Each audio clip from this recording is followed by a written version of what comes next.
alguns momentos que a gente gostaria que durassem para sempre, né? Quem é mãe ou pai sabe bem disso. Afinal de contas, olhar nos olhinhos de um bebê, acompanhar os primeiros passos e as primeiras palavras parece mesmo surreal.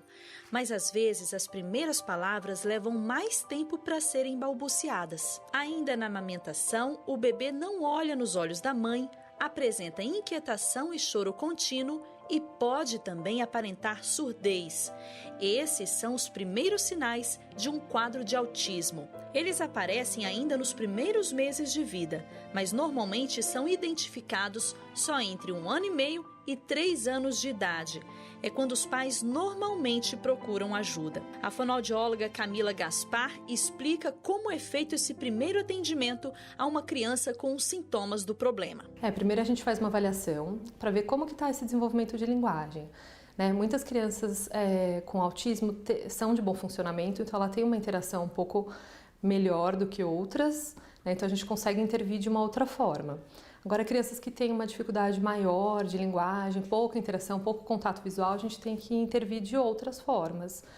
Muitas vezes a gente precisa usar uma comunicação alternativa por meio de figuras, por uma terapia estruturada, utilizando até o método ABAC, que é a análise do comportamento. Então, a gente depende do desenvolvimento daquela criança que a gente vai usar alguma técnica específica. Paulo Campos é pai de um pequeno autista. O auxiliar de produção conta que o filho tinha entre 2 e 3 aninhos quando ele e a esposa começaram a observar alguns comportamentos peculiares no menino. Separar as bolinhas da piscina de bolinhas por cor. Ordenar os carrinhos por tamanho, por cor, por nome. Então tudo para ele era muito certinho. Essa condição também é conhecida como transtorno do espectro autista, ou simplesmente TEA. O problema, que é mais comum em meninos do que em meninas, afeta principalmente a comunicação, a adaptação e capacidade de aprendizado da criança. Na maioria dos casos, a gente nem consegue identificar uma criança com autismo. Isso porque o desenvolvimento físico é normal, mas algumas características ajudam a definir um autista. Ele normalmente não interage socialmente, tem dificuldades de demonstrar afeto, se comunicar através da linguagem ou lidar com jogos simbólicos. Também não se sente confortável em mudar a rotina ou olhar nos olhos. Além disso, apresenta um padrão de comportamento restritivo e movimentos repetitivos. Mas não é assim em todos os casos, porque o grau de comprometimento do autismo pode ser mais leve, mantendo a fala e a inteligência normais. Esses quadros do problema são conhecidos como Asperger. Aliás, alguns apresentam até características de genialidade em alguma área de conhecimento. Imagine que a luz cause desconforto aos olhos e que alguns barulhos incomodem bastante.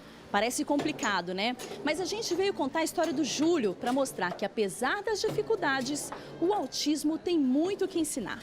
Ele é o xodó do paizão Paulo, que ainda se impressiona ao falar do domínio que o filho tem com línguas estrangeiras, desde os 3 aninhos de idade. Eu chegava em casa com ele da escola, ele pegava a letrinha de EVA e chegava para mim: papai, what letter is this?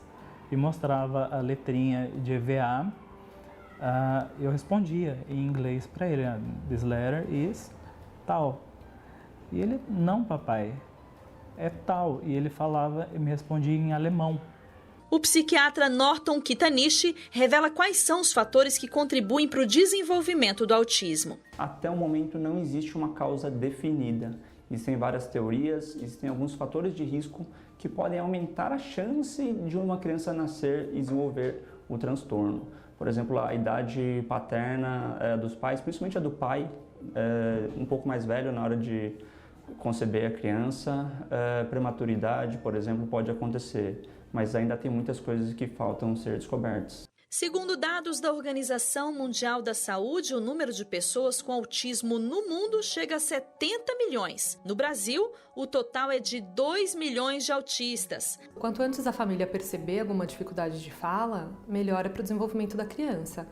né? Então, muitas vezes as pessoas esperam, né? Vou esperar fazer 4 anos, vou esperar acontecer alguma coisa para começar a procurar um fonoaudiólogo. E por falar em avaliação, a psicóloga Rebeca Costa dá uma ótima dica para ajudar os pais a ficarem atentos. Uma coisa muito bacana que existe no nosso SUS é a caderneta de saúde da criança, que lá tem informações de todo o desenvolvimento esperado, inclusive a curva do que demora um pouco mais ou se adianta, mas que está dentro do esperado, e tem aqueles sinais já de alerta, isso está na caderneta. Então, tanto no posto de saúde, até pela internet, tem como os pais baixarem e é uma informação interessante.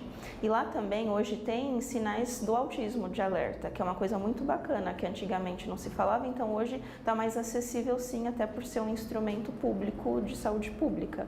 A gente pode aprender com eles de que existem muitas formas de comunicação, existem muitas formas de interação e basta a gente respeitar o tempo, a forma, o contato que cada um vai ter, que a gente encontra caminhos para se comunicar. E no que depender do Júlio, a sociedade ainda vai ter muito o que aprender. Acho que o principal ensinamento que o Júlio veio trazer para minha família, sem dúvida, é o amor.